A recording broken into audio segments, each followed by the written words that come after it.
Welcome, everybody. It's Nancy Chapel Smokler here from South Simcoe Theatre, and I'm very excited to have with us today the playwright from last evening's Foreplay Friday presentation of Jesus and the Body Snatchers, Mr. John Kenwell. Welcome, John. Thank you, Nancy. Glad to be here. Well, we're really excited to have you here. And before we get started on the questions, because I know I've got some really interesting thoughts about this whole play, and I know people really enjoyed it based on the feedback we received last evening. But I'd like to tell people a little bit about you first. So you were born in Barrie, but raised in Innisfil. You're a York University grad in English history and education, and you were a high school teacher and private school teacher for 32 years. That's an amazing feat in and of itself. But in Thanks. 2010, you pulled the parachute like so many of us have, and you retired, and you started writing plays in that first year of your retirement. Now, you wrote a play called Shylock, the Christian of Venice, which was presented in our four-play series in 2016. And you said that it took you 2 years to research and plan it, and a year to write it, which is also an interesting trajectory too. You're a proofreader, you're an editor, you've done 14 self-help books with people and biographies and novels working with different authors, and you are a person who loves to help writers with the mechanics of writing. And I know a lot of writers out there would say, oh, this is a very good person to know if you're adept at that. You have currently got 9 plays and 1 monologue in the Playwrights Guild of Canada catalog, and you're an associate member of that, I believe. And right now, you have got 7 plays and 1 children's novella in writing competitions across Canada. Wow. When do you have time to sleep? Well, that's a good question. Actually, I sleep very well, and it's just I've accumulated this body of writing over the last 10 years, and when I get inspired, I go, go, go. And it's interesting seeing the wonderful actors do my play last night. I'm already off to the races on another idea.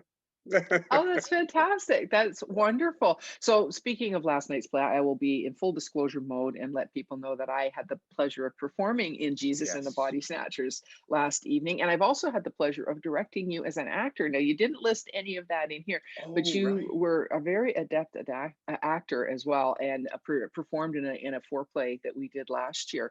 Um, but I've never had a chance, obviously, because I haven't had this opportunity to do this before, but I've never really had a chance to talk to you about your playwriting.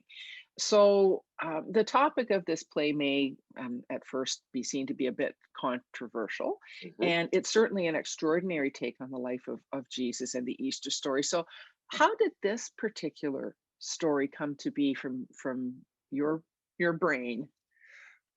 A few years ago, I was sitting by myself in the front pew at Trinity Church in Barrie on an Easter morning, about 8 o'clock, and just enjoying the peace and tranquility of a spring morning in church on Easter Day. And Reverend Donald Butler said the phrase, grave robbers. He would the followers of Jesus were concerned about grave robbers, and my peace and reverie went out the window, and I started thinking, grave robbers. A light bulb literally exploded over my head, and I thought, what if I thought of Frankenstein, and I thought of the James Whaley movie, and I thought, what if you combine the two ideas? And although I patiently waited through the rest of the Easter morning service, I couldn't wait to get home and start writing this crazy thing. I immediately read Frankenstein cover to cover, and then watched Mel Brooks' Young Frankenstein, and then I started putting this nutty idea together. It because it really was a very interesting meld, and in the script that we had as actors, of course, those are references that you used to sort of pull this together. But it was a fascinating meld of the idea of the Easter story, of the concept of the grave robbers, which we really enjoyed seeing those two play against each other. I thought is some really Yes. interesting and fun dialogue there. But so you're a church goer, to go to church and listen to this sermon and hear about grave robbers, and then go, okay, is this a little controversial? Should I be going here with this? Did you ever have any second thoughts about tackling this? this I topic? call this my Salman Rushdie piece. Um, Christian people out there will read part of it and go, "This guy, we've got to get this guy." But um, because the ending evolved, and you did a great job producing it last night. But the ending evolved slowly over the writing process. But I was happy to sort of give that note at the end of, okay, those of you who are so staunchly Christian, before you crucify me, just wait till that last scene and think about it. So I expected it, but that's the thing. If anything I've taken from Christianity and religion is that if Jesus really were a person, then he was a human being, and we're all humans. And I want to address the humanity of Jesus as seen through the eyes of those petty, wonderful, pained people around him, like we all are. So I wanted to humanize him a bit. And I think you did, and I think, as I say, it was interesting that you sort of took a bit of a feminist perspective Yes. on it, and the triumvirate of women who were so important to him in the stories that we, those of us who did grow up with the Bible at all, will recognize the sort of the Martha, Mary Magdalene triumvirate, and so I think it was an interesting. I, the whole take on it was really interesting, and I'll be very honest with you. When I read it, I come from a fairly staunch United Church background, Okay. and I my first instinct was, oh. And then I went, okay, stop right there, girl. You're okay. You're all right with this. And then I read it a couple more times. I went, no, I love this. I totally love this take. And again, Good. I think we wanted to be careful too, because there are people who may Yes. look at it and Yeah. go, and it was never your intention to send it up or um, uh, be disparaging in any way. And that's why we also included some of your language from the sort of the introduction of the play at the very beginning, that we wanted people to know, listen, this is not written to be Right. hurtful or harmful. It was just an alternate take. And we appreciated that opportunity to sort of set the stage, if you will, um, for that. Um, so I think you've already answered my next question, was what intrigued you, which was obviously the concept of the grave robbers, and that really was the sort of the launching point for you. So typically, plays for the most part, although in the pandemic, the approach to playwriting maybe has changed a little bit, and certainly the approach to presenting things, because we've all had to be so nimble Mhm. and change our approach. Normally, a play is meant to be staged and blocked, and costumes and lighting and props that will help to bring a story to life, as well as the dialogue, obviously. And needless to say, any play reading, whether it be in this format or on the stage at the South Simcoe Theatre, it doesn't necessarily deliver on those aspects. Mhm. But you, as a writer, how does a play reading like Foreplay or the Theatre by the Bay monthly theater lab that I know you and I both have attended, Mhm. how does something like that help you to further develop your work? That's a really good question. After I was watching it with my family last night, as all of you actors did such a lovely job, and our feelings afterward was the dialogue came through so well and the acting came through so well. Imagine when it could be staged with the lightning and the sound effects and the vat of bubbling that it solidified my belief that in the right hands, which it certainly was last night, it can be a really fun play to see and produce. But I mean, taking your question a little bit off the track, but through South Simcoe Theatre and Theatre by the Bay, I've had such really good feedback, and just listening to other plays and other playwrights and what we talk about. Just the ideas are so supportive and positive. I'll give you one example. Once at the theater lab, Michael White gave me a suggestion about a play I wrote about a medieval castle, and he said you need to make that villain uglier and meaner right from the start. And I thought, okay, I'm going to go home and think about that. I did it, reread the play, have sent it on, and I thought, that's it. Just that the little tweak that you get from someone in the group, or seeing it on stage, or seeing it virtually like last night. It just it's inspiring, helpful. I'm not sure that I've totally answered your question, but it's a whole helpful format. Seeing it like that, and of course hearing it so well read that you know the words work. Now, what else could you do to make it visually better down the road, sort of thing? But Right. yeah, And I think it's lovely that I think we're very blessed up here to have those kinds of those fora, if you will, to be able to, as you say, if you're a playwright, get feedback. If you're an mhm, actor, hone some of your your reading skills. right. Um, so I think we're quite blessed to have both of these kinds of opportunities available to us. So then, having said that, and I know that I think you and your, as you said, you and your family watched it, and I'm going to guess I highly doubt that you didn't have a debrief as a family. So you probably sat down and chatted about it afterwards. So do you? I mean, maybe it's too early to say, but did you get some ideas from the reading that you, not that I need the specifics of what those are, but did you get some ideas about what you, for some tweaks or some changes that you might want to then, because I'm assuming you'd like to push this forward and maybe see it Yeah. somewhere on a stage someday. Mostly, as indicated, sort of visual things, how you'd push some of the scenes a little better.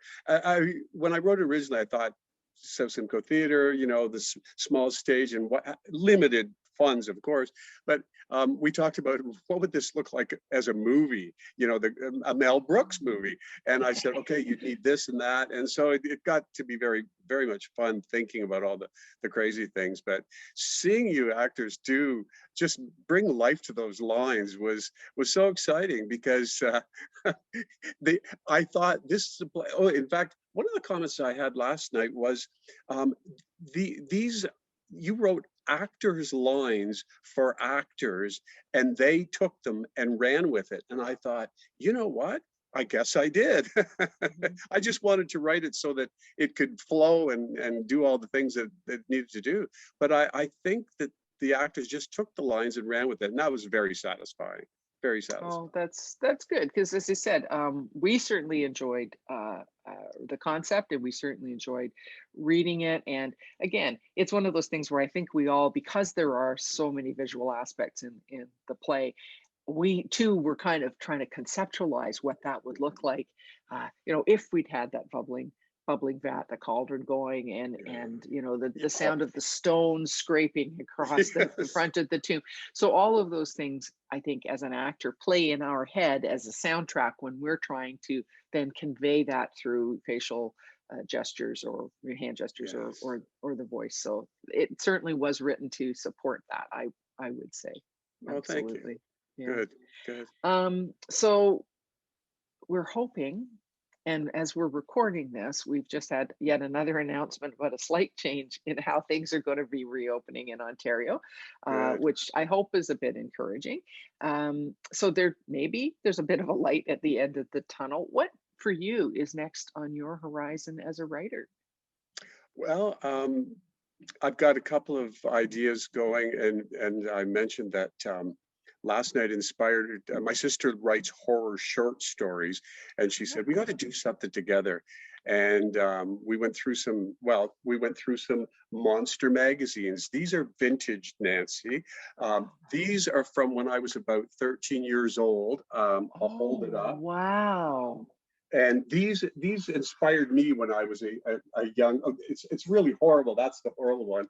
But Those are we talked wonderful. about writing a play together on a horror. Horror isn't my total thing. I've written all kinds of different things, but I said we're going to write. I'm going to write something about Renfield, the acolyte in Dracula, because he's just this crazy Oh. guy who eats flies and insects and things.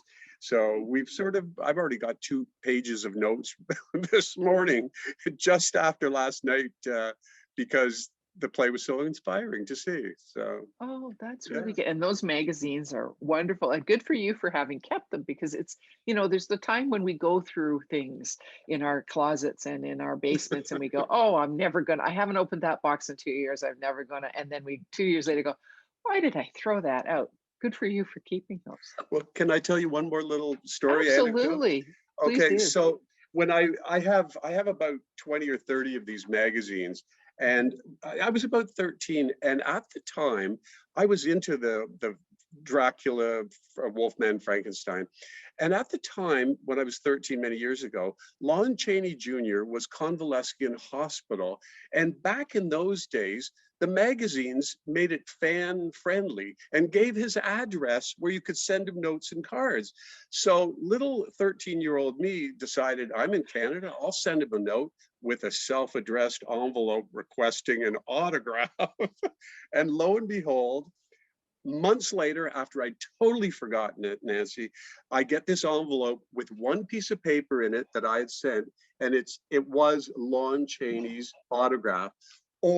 And if it wasn't, if it was an assistant or a nurse or a doctor, for most of these years, I believed it was Lon Chaney's autograph. I've never compared it. Now with the internet, I'm sure I could do that.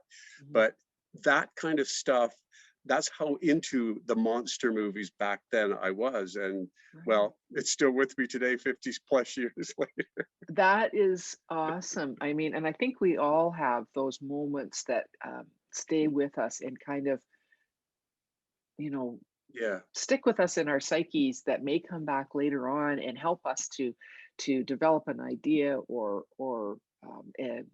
further something that we wouldn't have done, like I retired as well, and I had done theater before I had retired, and then since I've retired I've really thrown myself into it. So it's lovely to see those things come back and help us. And I had Mhm. one of those little autograph books too. Totally get that.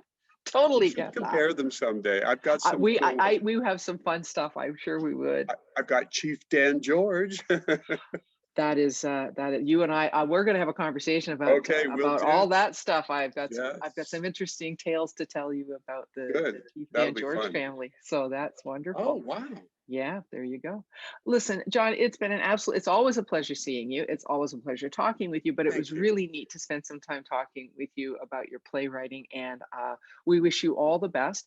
And for those of you who are just watching this interview and haven't had a chance to watch John's play Jesus and the Body Snatchers, uh, either there on YouTube. When you go on YouTube, you'll see last night's May foreplay Friday performance. And that particular play, Jesus and the Body Snatchers, starts at just a little over an hour or so into the play, because there were three, or into the performance, there were three plays that night. And that one starts a little bit over an hour in. So if you're interested in watching that and try to sort of piece together what on earth are we talking about in this interview, that's where you'll find it. So again, thank you very much for joining us, and thank you everybody who has been supportive of the South Simcoe Theater's Foreplay Fridays online virtual play readings this year. We've really enjoyed doing it for you, so thank you so much. Take care, Oh, John. thank you. Okay, you're welcome. Bye-bye.